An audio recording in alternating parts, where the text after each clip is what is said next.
Bem-vindo a todos ao Innovation Festival da Fast Company Brasil. Sou Fábio Carlos, sou co-editor de Food Tech na Fast Company Brasil. Tenho a honra de estar aqui com vocês para conduzir esta trilha sobre o futuro da comida. Primeiro, gostaria de pedir para os nossos convidados se apresentarem. Vamos começar pela Camille. Olá, Fábio, muito obrigada pelo convite. Prazer estar aqui com vocês. Sou a Camille, sou apaixonada por comida, trabalho com alimentos plant-based já há 3 anos e hoje sou diretora de marketing da marca Seara Incrível. Dirceu? Olá, Fábio, muito obrigado pelo convite, obrigado a você, a Fast Company. Também queria agradecer a presença da Camille e do David aqui hoje, né? Eu sou engenheiro agrônomo, sou formado em Viçosa, me formei em 1991 e atualmente eu exerço a função de diretor de inovação aberta para a América Latina na Bayer, na divisão Crop Science, onde a gente busca boas ideias que a gente possa transformar em projetos que tragam disrupção para a agricultura e novas tecnologias. Muito bem. David? Bom, olá, Fábio, olá, Dirceu, olá, Camila. Prazer imenso estar aqui, adoro a Fast Company. Bom, eu sou cofundador da Gastromotiva e do Movimento de Gastronomia Social. A Gastromotiva é uma organização da sociedade civil que atua há 15 anos para usar o potencial da gastronomia social para gerar oportunidades de educação, bem-estar e combate à fome e ao desperdício do alimento. A gente fala que a gastronomia social é uma gastronomia que transforma vidas e promove a inclusão social, basicamente a equidade para pessoas que vivem em vulnerabilidade. Muito bem. Bom, esse painel foi montado com o conceito da gente tentar explorar o que acontece no campo, depois como a indústria está se movendo para produzir e colocar produtos no mercado, alimentos que sejam saudáveis em quantidade e qualidade, e no final a gente está falando também de quem está processando o alimento, que é o caso do David, né? Não só processando, como também fazendo um processo grande de inclusão social, com educação para as pessoas que querem entrar nesse segmento de alimentos. Então, eu queria começar com o Dirceu. O tema central desse Innovation Festival é recomeço. Tá? Então, eu queria perguntar para você, Dirceu, como a Bayer está se motivando, como ela está agindo em torno do recomeço, em termos de você continuar uma atividade e ajudar a sociedade a ter produtos, alimentos com melhor qualidade e em mais quantidade. Obrigado, Fábio. Acho que um ponto importante é a gente falar a respeito de como a companhia se transforma, ou vem se transformando, né? Nós somos uma empresa de quase 160 anos, no Brasil estamos completando 125 anos esse ano, e sempre fomos uma empresa que tivemos um foco muito grande, fomos sempre observados pela sociedade como uma empresa produtora de insumos. No caso da divisão Crop Science, de defensivos agrícolas, produtos biológicos, sementes, traits e daí para frente. E quando a gente fala desse recomeço, isso tem muito a ver com essa percepção da sociedade e das novas gerações, né? Onde existe uma preocupação muito grande em que você não esteja apenas preocupado em produzir, mas da maneira como você produz. Então, os temas voltados para sustentabilidade, por exemplo, hoje em dia, eles são um carro-chefe da companhia. Hoje nós temos um tripé muito forte dentro da Bayer, que é um tripé de inovação, transformação digital e sustentabilidade, e são 3 pontos que caminham juntos. Ou seja, todo o desenvolvimento de novas tecnologias, eles têm que passar pela premissa de estarem trazendo inovação, de estarem transformando digitalmente o ambiente onde ele está inserido e, acima de tudo, que eles tragam sustentabilidade. Não para a tecnologia, mas sustentabilidade para o meio ambiente, sustentabilidade para a maneira como aquela tecnologia é inserida dentro do contexto da agricultura. Tá? Então, esse é um grande diferencial que nós temos hoje em dia. Nós olhamos muito mais a parte da preservação sob o ponto de vista de recursos naturais e de recursos não naturais, ou seja, os nossos inputs, reduzindo o uso desses recursos, mas de maneira que você possa atingir patamares produtivos cada vez maiores das culturas que a gente está falando. E com isso a gente possa proporcionar uma quantidade maior de alimentos para a sociedade, resolvendo esse problema que a gente vai ter aí de 10 bilhões de pessoas no planeta até 2050, ou seja, dentro em pouco, né? mas de uma maneira muito eficiente, né? Sem que você tenha que usar mais terra, mais água, exaurir os recursos naturais ou mesmo ter que usar mais inputs para a produção. Ou seja, é como você produz de uma maneira mais assertiva, mais eficiente, né? Alimentando a população com produtos cada vez mais nutritivos, cada vez com mais qualidade, sem, mais uma vez, estar consumindo o meio do meio ambiente. A gente sabe que a indústria não parou, né? Assim como ninguém parou, principalmente que trabalha dentro de alimentação, né? E eu queria saber, dentro da indústria, Camille, como é que vocês estão vendo essa retomada do mercado, esse processo que as pessoas estão voltando às atividades, o que vocês estão prevendo? Bom, para a gente, na verdade, sim, é uma retomada, mas é uma continuidade do trabalho que começou a ser feito lá em 2019. Então, Incrível hoje é a marca líder no segmento de proteínas vegetais, proteínas à base de plantas no Brasil. O trabalho nunca parou, na verdade, mas aí, dado o contexto de pandemia, uma coisa que a gente precisou fazer foi entender o que está acontecendo com o consumidor. Então, eu acho muito interessante esse papel que a indústria tem de justamente fazer a conexão aqui, né? Então, a gente tem o campo, que vai trabalhar produzindo ingredientes, e a gente tem o consumidor, que através de vários canais vai querer consumir esses produtos. Eu acredito que a indústria tem a responsabilidade de fazer um correto mapeamento do que é a tendência, do que é a mudança de hábitos do consumidor e trazer esse briefing para a cadeia. E aí olhar para a cadeia para trás e falar, olha, o consumidor está em busca de mais alimentos plant-based, de mais alimentos orgânicos, de mais alimentos processados ou de uma determinada origem. Então, a responsabilidade aqui é muito grande. Um pouco do que a gente fez ao longo dos últimos meses foi investir em torno de 10% do nosso orçamento em pesquisa, para entender o que está acontecendo com o consumidor, nos diferentes canais, nas diferentes categorias. Então, a gente acredita que partir do ponto de vista do consumidor é a garantia de que a gente vai ter sucesso lá na frente, porque a gente vai atender essa expectativa. E o trabalho que está sendo feito exatamente agora, nesse momento, é conectar com a cadeia para trás e compartilhar tudo que a gente aprendeu e tudo que a gente tem de informação para fazer os processos de inovação, muitas vezes aberto, para conseguir desenvolver os produtos que o consumidor está esperando. Então, acho que é esse papel de conexão mesmo que está cada vez mais evidente, principalmente no pós-pandemia. Se tanta coisa mudou na vida das pessoas, a alimentação mudou demais. E aí é o nosso papel entender isso e traduzir em produtos que as pessoas têm a expectativa de consumir. Tudo bem. David, acredito que você tenha tido trabalhos bastante pesados durante todo esse período, esses últimos 2 anos, né, porque, afinal de contas, as pessoas precisavam comer, ainda mais as que estavam em situação de vulnerabilidade. E você sempre teve uma atitude muito ligada a dar suporte para todo esse público. Queria que você falasse um pouquinho como é que foi esse processo, como é que você está vendo agora o futuro do que, a partir de tudo que foi construído ao longo desse tempo. É muito importante que a gente tenha esse painel num contexto desde a produção, a gente ouvindo Camila sobre o consumo. O que eu me pergunto é quem está consumindo e o quanto essa produção sustentável está conseguindo atender a todos aqueles que estão no campo, né? Acho que a gente entendeu a interdependência através do Covid de todos nós, em quem está podendo consumir, quem não consegue consumir, e a gente tem aí 3 das grandes desafios, né, como sociedade, que é a saúde, a preservação da biodiversidade e as mudanças climáticas. Mas a gente tem que somar isso à fome e insegurança alimentar, que ficou tão clara e escancarada agora na pandemia, né? Então, os sistemas alimentares, eles estão no centro das mudanças que a humanidade vai ter pela frente. Tudo está conectado. E é uma decorrência, né, do consumo excessivo e dessa utilização inadequada das formas de energia. Então, acho que o que eu queria trazer, né, é que essa comida hoje ela é um novo fato social. Hoje a pessoa ser vegana, não vegana, comer junk food ou plant-based está muito relacionado à sua identidade. Então, o alimento ele passou a ter um papel muito importante como nunca teve antes. Então, ele tem esse aspecto cultural. Então, a conexão do homem à natureza, ela acontece, né, que eu falo de gastronomia social nessa valorização, principalmente do ser humano, com a sua autoestima, identidade, reconhecimento, independente de classe, gênero, raça e orientação sexual. Então, essas pesquisas todas nos mostram, né, que hoje a gente tem que entender que o Brasil voltou para o mapa da fome, que 117 milhões de pessoas estão tendo algum grau de insegurança alimentar. Desses 19 se depararam com uma fome que não sabem se vão ter um almoço ou um jantar.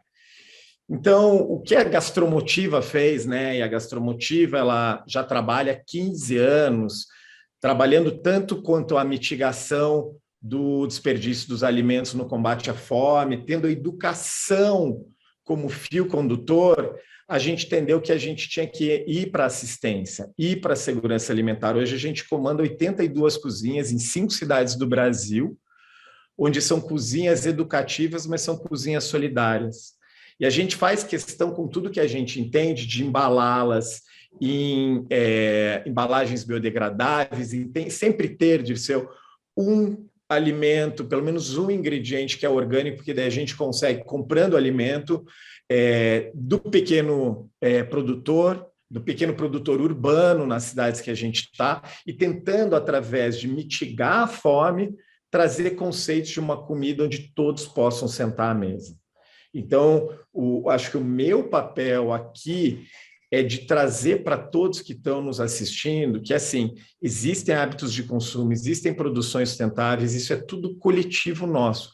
Mas como que a gente vai como coletivo? Que aí você depende de políticas públicas, você precisa da sociedade civil que está criando toda essa inovação e tecnologia social, onde a gente está preocupado com o homem, com as pessoas no centro ali da questão alimentar, e ir juntos, pelo menos para esse lugar, para depois, né, promovendo uma equidade, para depois também, ou paralelamente, a gente também usar essa inovação para alimentar todo mundo, porque senão a gente, mais uma vez, com o alerta que a gente teve agora de 2 anos de isolamento social, a gente pode falhar como sociedade. Então, eu acredito que nunca os temas globais que têm que ser adaptados às soluções locais ficaram tanto em evidência, e eu que trabalhei 15 anos olhando para as favelas, comunidades ribeirinhas, comunidades quilombolas, trazendo oportunidade de trabalho, de capacitação profissional, nos últimos 5 anos, principalmente no Brasil, a gente vê, e também isso, né, decorre por todo o problema econômico que a gente começou a ter, aí ia voltar para problemas estruturais que a gente já tinha avançado. Então, acho que a gente tem que correr muito atrás de todo esse prejuízo, e coletivamente. É um fato comum, acho que entre os 3 depoimentos que a gente teve aqui, é a questão da sustentabilidade. A gente está falando de um ecossistema que é bastante frágil ainda, né, e que exige muita atenção e muita inovação. Então, eu acho que, nesse sentido, eu gostaria de ter um pouquinho da visão de vocês, em termos de aquilo que vocês estão vendo como sendo os fatores mais positivos, aquilo que vocês estão investindo em termos de tempo, inteligência, conhecimento, para garantir essa oferta futura, tá? Que seja dentro desse conceito de qualidade com quantidade, porque a gente, como disse David, a gente tem diversos perfis de consumidores que apareceram e se definiram durante esse período, né? Buscando produtos melhores e mais saudáveis, né? E, ao lado, a gente tem todo um problema econômico que empurra a população para comer ultraprocessados, comida que tem baixo teor nutritivo, né? Então, eu gostaria, primeiro, vamos voltar aqui pela linha sequência de produção, começando com o Dirceu, tá? O que você está vendo em termos de tecnologia, para melhorar essa quantidade e oferta que atenda o máximo possível dentro dessa necessidade futura que teremos? Muito bom, Fábio. Em termos de tecnologias, eu acho que a gente tem que desmistificar algumas coisas também, muito na linha do que o David falou, né? A gente tem que olhar o quanto que a sociedade, parte da sociedade, está vulnerável ao momento que a gente está passando, e tudo que está acontecendo não só no Brasil como no mundo, as tendências aí de quantidade de pessoas que a gente vai ter, de população que a gente vai ter no planeta em mais 30 anos, e a gente tem que olhar para as tecnologias que são passíveis de serem utilizadas para aumentar a produção. Então, aqui eu estou falando basicamente dos processos de melhoramento genético, mas, acima de tudo, da biotecnologia, né? Quando a gente fala de biotecnologia, a gente pode entender a biotecnologia de diversas formas. Uma delas é como você faz o shift, né? Deixa de usar uma tecnologia que está no defensivo agrícola e transporta isso para uma semente, de forma que aquele material seja mais produtivo e consuma menos inputs, ou seja, necessite de menos herbicidas, inseticidas ou fungicidas para que você atinja o patamar produtivo. Então, isso é feito de uma maneira muito séria, muito honesta, com muita tecnologia por detrás disso tudo, de forma que você possa garantir a produção com qualidade e atendendo todos os quesitos regulatórios que a gente tem, não só no Brasil, como no mundo. Tá? Um outro lado da biotecnologia é quando você usa, né, a biotecnologia de maneira que você possa aumentar o teor nutritivo de um alimento. Exemplo, quando você quer uma soja com uma quantidade um milho com uma quantidade de amido maior ou menor, ou uma quantidade de um teor nutritivo de uma proteína numa soja diferente da soja que você tem hoje em dia. Tudo isso só é possível através do uso e do advento da biotecnologia, tá? O outro lado é quando a gente olha para as plataformas digitais, ou seja, quando a gente fala de transformação digital e uso de digitalização na agricultura, a gente não está falando apenas de Big Data, né? A gente está falando, sim, de como pegar a informação que o produtor gera através dos seus processos produtivos, como você utiliza essa informação real-time, de forma que você possa voltar com isso para o produtor como uma recomendação, para que ele possa ajustar uma semeadura, para que ele possa ajustar um processo de pulverização na lavoura ou mesmo a colheita que ele esteja fazendo. E com isso a gente reduza a perda que você tem dentro do processo produtivo. Isso só é possível através do uso da digitalização. Um exemplo é o Climate Field View, é a nossa plataforma digital que a gente tem no mundo, né? E que a gente lançou no Brasil há cerca de 3 anos atrás, e ela vem sendo muito utilizada pelos agricultores, de forma que eles possam, de uma maneira simples, obter todos os dados que um implemento agrícola ou um trator estão gerando naquele momento, e isso possa ser trabalhado e devolvido para o produtor. Tá?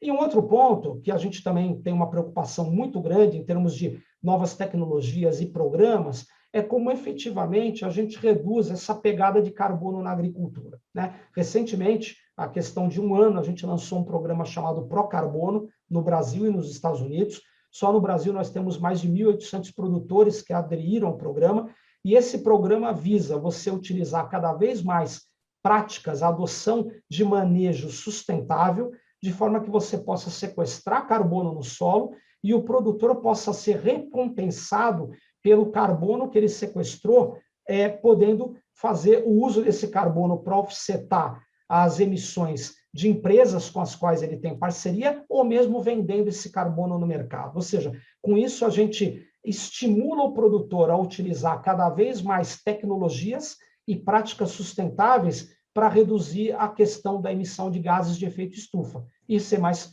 eficiente na sua produção. Tá? Camille, qual a sua visão sobre o tema? Como é que vocês estão aplicando isso na Seara Incrível? Eu vou trazer para você um pouco da visão da companhia, mas que conecta com a minha visão pessoal, tá? Para a gente, sustentabilidade do alimento é você conseguir alimentar as pessoas de maneira eficiente. No nosso propósito, né, JBS, é o que há de melhor dentro do segmento de proteínas alternativas para a marca Seara Incrível, é dar acesso às proteínas vegetais. Aqui eu acho importante fazer uma separação entre as pessoas que não podem escolher com o que vão se alimentar hoje. Elas vão comer o que elas tiverem para comer. E as pessoas que estão evoluindo seus hábitos alimentares estão tomando decisões mais conscientes e podem escolher como elas vão se alimentar, que é um pouco do território onde a marca está atuando hoje. Então, para essas pessoas que evoluíram seus hábitos alimentares de alguma maneira e querem se alimentar de uma maneira cada vez mais plant-based, à base de plantas, com produtos vegetais, a gente tem uma opção. Da mesma maneira que o Disseu desmistificou algumas coisas do campo, eu acho que é importante a gente desmistificar o que é um alimento processado, porque todo alimento passa por um processo, e todo processo tem mais ou menos eficiência. O que a gente se propõe a fazer aqui é replicar a experiência que as pessoas têm com produto de origem animal, oferecendo o produto 100% vegetal. Dentro desse processo, você pode melhorar, inclusive, o aporte nutricional. Você pode criar um produto, uma carne vegetal, que não tem o colesterol que você encontra no produto de origem animal. Você pode aportar vitaminas e minerais ali, que é o que a gente faz. Então, para mim, saudável é a dieta. Não é exatamente aquele alimento que você come, mas sim, a hora que você olha para aquele alimento, ele pode te aportar muita nutrição, vir de uma origem 100% vegetal, ainda que ele passe por algum tipo de processamento dentro da indústria. Então, por isso eu acho sempre muito importante entender qual é a expectativa e qual é o consumidor que a gente gostaria de atender. Claro que as pessoas que estão numa situação de insegurança alimentar, elas não podem escolher como elas vão se alimentar, elas têm um número menor de opção, e a indústria também precisa abraçar isso e oferecer soluções, mas o que a gente está se propondo a fazer é acompanhar a evolução da alimentação das pessoas que querem se alimentar à base de vegetais. Eu acho que a gente faz isso bem através dos nossos produtos, mas a gente nunca está confortável e a gente vai estar sempre evoluindo daqui para o futuro. Tudo bem. David, qual a sua visão sobre o tema?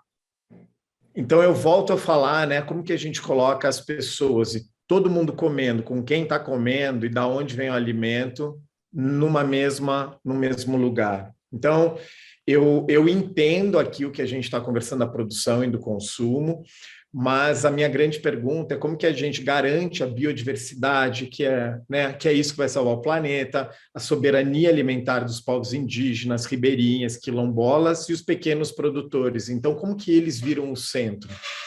Então, tem algumas reflexões, né, que não é uma tarefa fácil, é muito difícil, é muito mais transformador, que a gente precisa encontrar um novo patamar de existência entre todos. Eu queria trazer uma reflexão, eu participei esse ano das conversas na ONU, que culminaram no dia 23 de setembro, e a gente ouviu mais de 10 mil pessoas ao redor do mundo. E o resultado foram alguns guidelines que, primeiro, a gente tem que aplicar um pensamento sistêmico e adaptar essas soluções para os contextos locais. Mas a grande diferença está na mudança de cultura e valorizar essa diversidade e engajamento físico. E valorizar essa diversidade e o engajamento cívico inclusivo. Então, acho que do nosso lado, como Gastromotiva, a gente aprendeu que a gente é uma fonte de dados. A maioria dos nossos patrocinadores são empresas, sempre foram.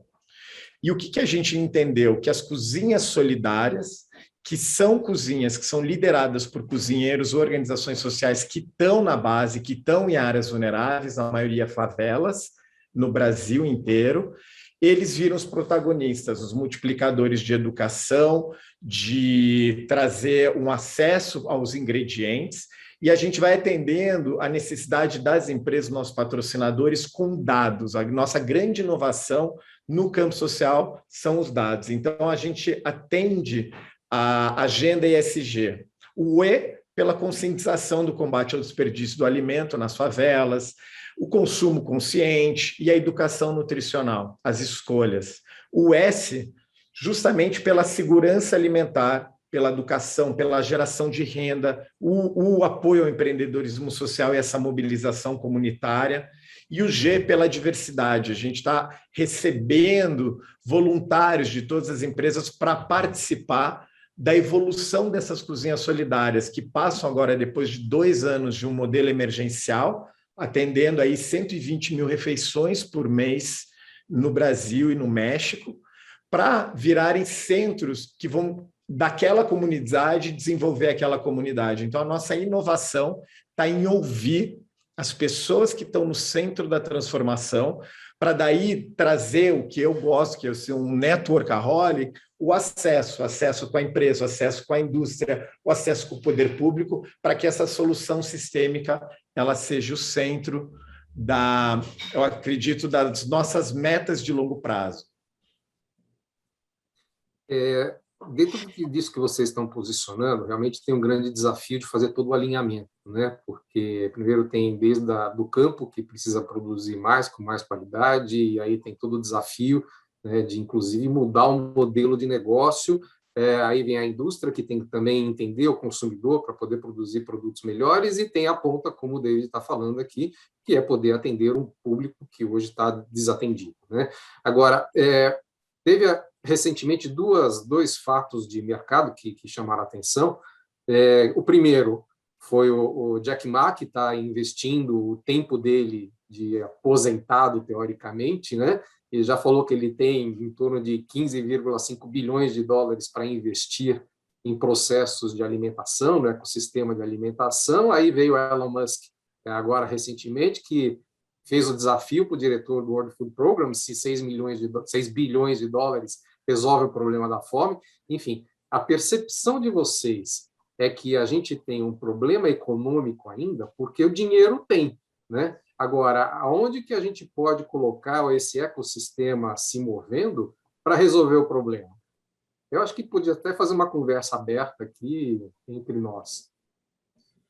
Quem gostaria de falar? Posso falar? Pode, à vontade.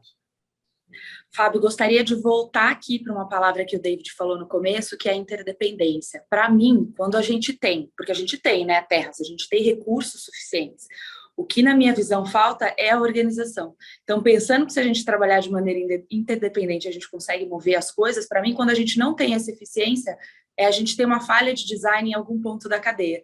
Por isso que eu faço sempre questão de reforçar aqui, sim, o papel de responsabilidade da indústria, de fazer essas conexões, mas, na verdade, é uma provocação para que todos esses elos trabalhem juntos e movam juntos.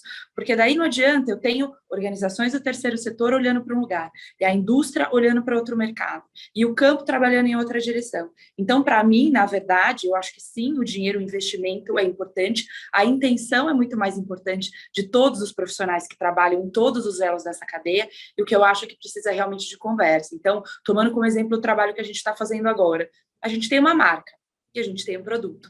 Mas aí a gente olha para essa marca e fala, poxa, quais causas essa marca pode abraçar agora? A gente não vai poder resolver todos os problemas do mundo. Então, aí, as Sustainable Development Goals, que são várias, mas a gente pode abraçar algumas. Então, quais compromissos essa marca pode assumir, quais ela pode ter no seu propósito, e quais outros elos da cadeia ela pode convidar para participar dessa discussão, para co-criar.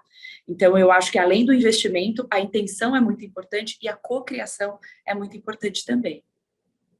Eu gostaria de complementar essa parte que a Camille trouxe da interdependência, né?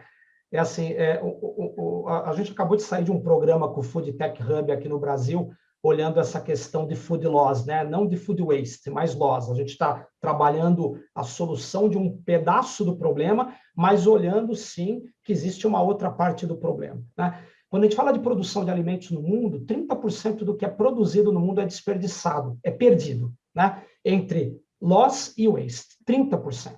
Esse número é mais de 1 bi de toneladas de alimento que é desperdiçado no mundo, né? Isso é uma insensatez, né? Ou seja, quando a gente olha para uma empresa como a que eu trabalho, como a Bayer, eu tenho que estar preocupado em que o produtor produza mais, atinja patamares produtivos maiores, lógico que eu tenho que estar preocupado, isso é super importante. Mas quando eu olho para um Brasil onde 25% do que é produzido é perdido nessa escala, né? Quer seja no transporte, no armazenamento, no processamento, ou na cultura que a gente tem de comer com os olhos, né? Encher o prato de comida, encher o lixo de comida, isso tem que preocupar a todos, inclusive a uma organização como a Bayer, né? Porque de nada adianta querer produzir mais, mas isso não está chegando para quem precisa, que foi o que o David falou agora há pouco, que é as populações mais carentes, ou seja, a tecnologia ela tem que ser inclusiva, né? As ações têm que ser inclusivas para que a gente possa atingir todos os segmentos da sociedade. Esse é o que eu penso sobre o tema, né? Bom, acho que eu corroboro e acho que fico feliz da forma que você colocou, Camila, e também você, Dirceu. Eu acho que a gente tem que entender que todos estamos evoluindo. Acho que todos estamos no seu passo, adquirindo consciência. E a grande mudança que eu vi no Covid foi a consciência não dos CEOs das empresas, mas dos investidores. A agenda ESG finalmente chegou, porque quando eu comecei a trabalhar com isso em 2004, e gastronomia social vem da forma que Muhammad Yunus falou de negócios sociais, falar negócio social, né? Hoje negócio de impacto, gastronomia social. Vamos incluir a educação, a oportunidade no centro da estratégia do negócio, que é o combate à desigualdade social. Então, já são 15 anos. E eu estava esperando essa história do investidor, porque eu vou para Davos todo ano, eu promovo gastronomia social lá, eu cozinho na rua, é legal, eu falo que o Tony Blair estava com isso, mas e aí, gente? Como que essa mudança está? Eu trabalhei com a Cargill, Dirceu, 3 anos para criar um movimento global que hoje já se independeu para juntar todas as organizações como a Gastromotiva pelo mundo. Então, aquele advocacy já continua existindo, mas o novo advocacy que eu volto para o Brasil e estou muito enraizado é como que eu vou pegar um território, por exemplo, o Jardim Gramacho, que eu comecei a trabalhar, um lugar muito complicado, desde quando fechou o lixão, para quem não conhece, era o maior lixão da América Latina, fechou em 2014, em decorrente às mudanças Copa Olimpíada no Rio de Janeiro, Duque de Caxias, e agora virou todo um lixão clandestino, um problema enorme com milícia, com tráfico, com tudo. E a gente com uma cozinha solidária lá. Quando o Jardim Gramacho der certo, daí a gente deu certo como sociedade. E daí não é só Jardim Gramacho. A gente está trabalhando em Manaus com 14 comunidades, sendo delas algumas ribeirinhas, que passaram pela maior cheia dos últimos 114 anos, e lá eles não estão podendo pescar porque o peixe da Amazônia ali está envenenado. A que ponto chegamos, né? Então vamos todo mundo entender o que ponto chegamos, daí tem interdependência. E aonde eu quero chegar é que a Gastromotiva, muitas das organizações sociais que eu me conecto, óbvio que algumas são ativistas com a indústria, a nossa, eu sempre olhei por um lugar de parceria. A cozinha solidária ela é uma inovação, que ela pode vir para desenvolver um território como Jardim Gramacho, como Vidigal, abrindo algumas e ser o ponto de diálogo, que é onde eu quero chegar, com a indústria, com o consumo, com o consumidor, com a rede local, porque a gente tem a confiança, porque quem lida com essa cozinha solidária é um morador do Vidigal, de Jardim Gramacho. Então, o que eu quero trazer é, primeiro, olhar as comunidades, escutarem, porque eles têm a solução, nada que a Gastromotiva criou. Fui eu, que sou um homem branco de olhos azuis, que tive toda a educação do mundo e posso optar por uma alimentação saudável e orgânica, mas escutar e trazer que ali também pode ter um sonho e tem um sonho. E agora, falando entre nós, entre líderes que podem tomar decisões, eu trabalho com combate ao desperdício de alimentos no Rio de Janeiro, combatendo a fome através do refeitório Gastromotiva, que a gente atingia todo dia 90 pessoas. Era um projeto de dignidade, cultura que vai voltar no que vem, mas a gente trazia chefes, trazia voluntários, empresas para voluntariar lá, e todo mundo olhava a fome do olho no olho e combatia o desperdício. O meu sonho ali era juntar todos nós e os decisores de política pública e fazer, cara, a gente, é o que o Dirceu falou, a gente produz 30% a mais e dá para alimentar todo mundo que está ali no Rio de Janeiro passando fome.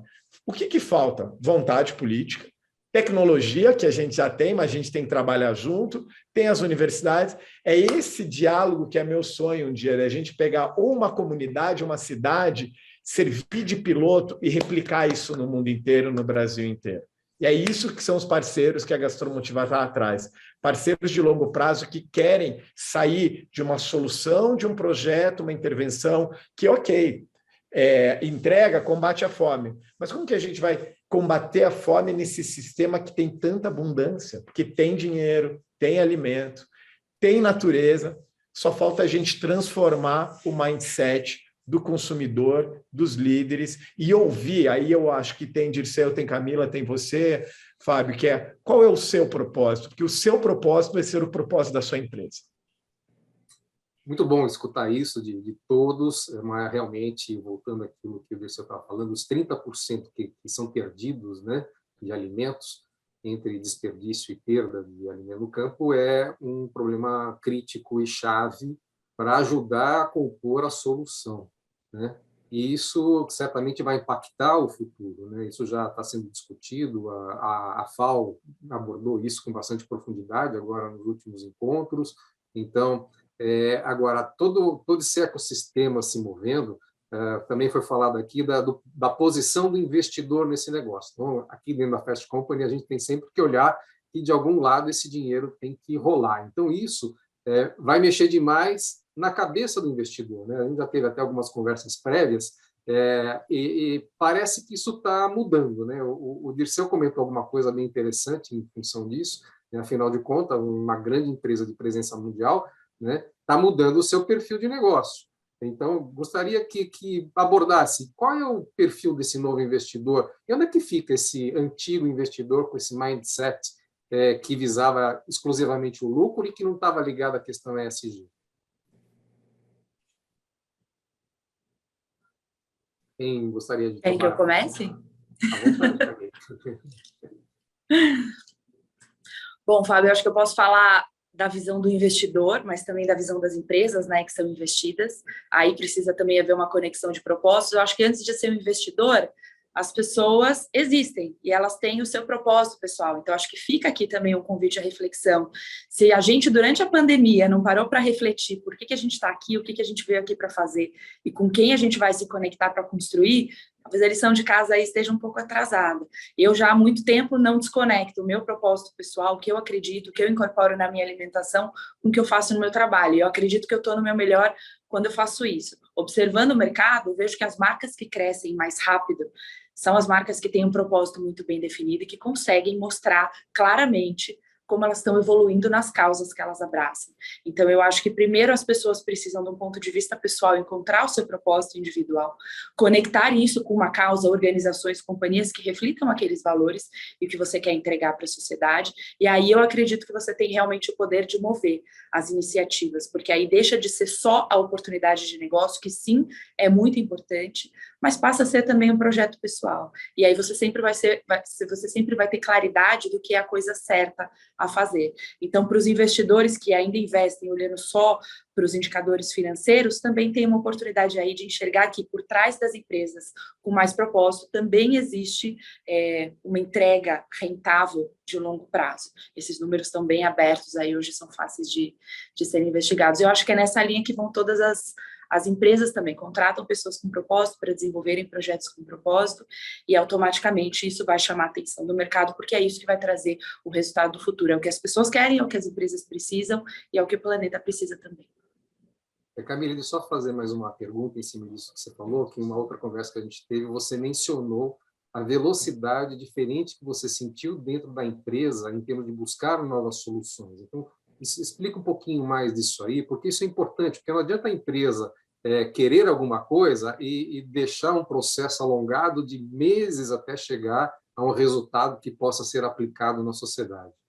Pode parecer uma frase um pouco batida, mas dizem que a gente não pode querer uma coisa diferente fazendo as coisas da mesma maneira. Então, o processo de inovação, ele pode estar focado no produto, mas aqui, incrível, ele transcende o que o produto é. Ele implica em toda a maneira como a gente trabalha com a cadeia. Então, Seara é uma empresa pertencente à JBS, que é a maior empresa de proteína animal do mundo, e tem uma maneira de trabalhar muito característica, independente das suas operações em todos os países. Para a Seara Incrível, a gente tem a oportunidade de desenvolver um produto do zero. Então, como eu falei, olhar para o consumidor, entender o que ele quer, olhar para dentro da companhia e dizer, poxa, talvez a gente não tenha como desenvolver esse produto sozinho. Então, vamos olhar para fora, vamos se conectar externamente para acelerar esse funil de inovação. Eu trabalho com essa categoria de produtos de origem vegetal há uns 3 anos já. E eu lembro muito bem das primeiras pesquisas que a gente tinha lá 3 anos atrás, desenvolvendo os primeiros produtos. E a gente tinha muita clareza de que o mercado estava começando e tinha ali algumas expectativas bem definidas. Se a gente olhar para a expectativa desse consumidor hoje, elas são muito diferentes do que eram lá atrás. Não necessariamente a indústria e a cadeia de suprimentos evoluíram na velocidade que precisavam. E agora a gente tem uma lição de casa enorme para fazer e a gente não tem tempo. As pessoas descobriram ontem que elas querem comer um produto diferente amanhã. E daí, se a gente, como indústria, não abre as portas e começa a trabalhar os processos de inovação aberta, se conectar com todos esses elos da cadeia para acelerar a inovação, a gente perde a oportunidade de entregar o que o consumidor está esperando. Então, sim, uma coisa que mudou muito é não pensar em inovação de produto, mas pensar em inovação de todo o processo, tudo que a gente precisa fazer diferente para fazer rápido, para fazer direito. Muito bem. Vamos dar sequência agora, não quis perder esse gancho com ela, mas agora abro também para o Dirceu, para o David também fazer o posicionamento. Esse ponto da inovação, ele é interessante, né?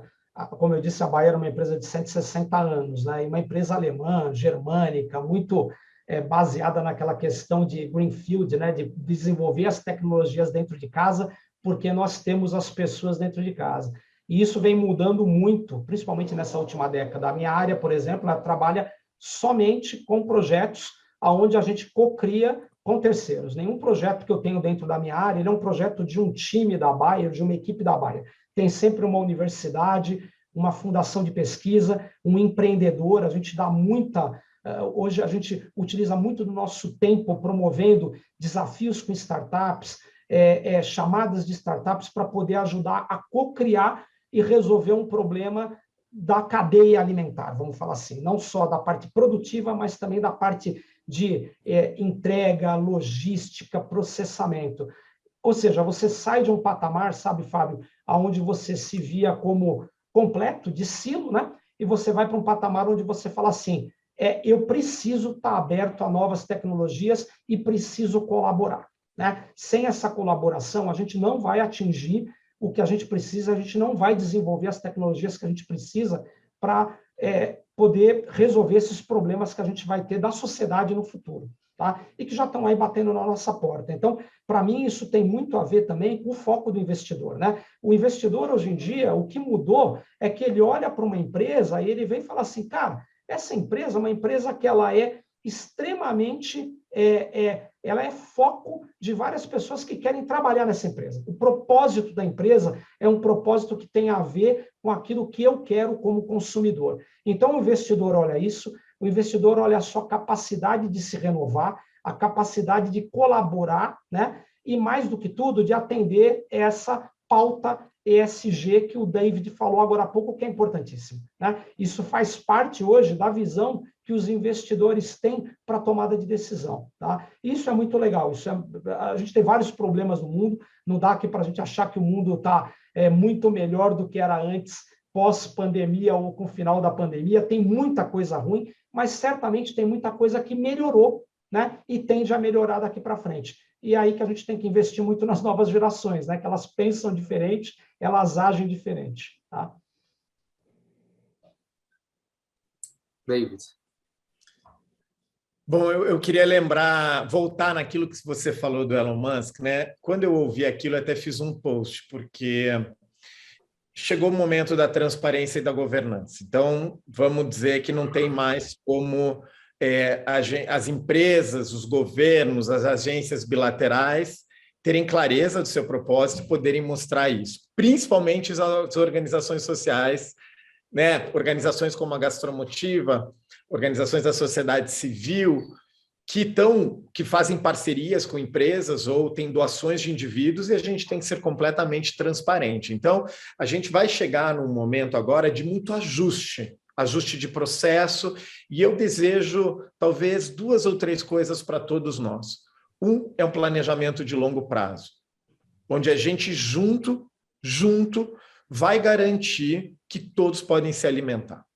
Independente, assim, enquanto a gente tiver uma pessoa ainda passando fome, a gente está falhando como sociedade, e aí são todos os setores. Então, a gente precisa de um planejamento de longo prazo e um planejamento junto de dar acesso a esse consumidor a fazer escolhas conscientes. Hoje, né, na COP26 agora, está o chefe Daniel Hahn do Eleven Madison Park, número 1 do mundo, ele decidiu ser vegano. O Daniel Hahn decidiu transformar o Eleven Madison Park, e aqui eu falo de gastronomia socioambiental, num menu vegano. Ele não sabia como ia ser esse retorno, o chefe número 1 do mundo. Hoje ele tem 15 mil pessoas na sua reserva de espera. Ele tem 15 mil pessoas na lista de espera. Isso é um fenômeno, está faltando gente para trabalhar em Nova York nos restaurantes, ele tem uma fila. Então, esse mostra o próximo consumidor, esse mostra o próximo profissional. As empresas que não tiverem um lugar para a juventude trabalhar no propósito da empresa, a empresa não vai evoluir mais. Então, está todo mundo conectado, é o investidor, são as pessoas que trabalham lá. E a terceira coisa é o engajamento cívico. Como a Camila falou, se a gente não tirou um tempo agora para pensar por que estamos aqui, com quem a gente vai sentar à mesa, e aí tem todos sentar à mesa, que é a grande mudança cultural, tem muita reparação social para a gente fazer no Brasil, e daí somos todos nós.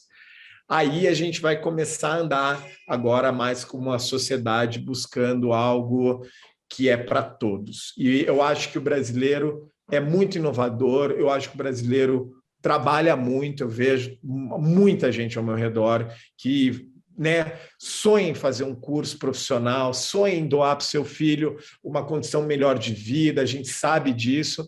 Então, a gente tem que assumir o que tem melhor do Brasil. Eu ainda sou esperançoso, ainda sou positivo e eu ainda estou com muita vontade de, já que a Gastromotiva ganhou esse acesso, de virar um grande campo de inovação.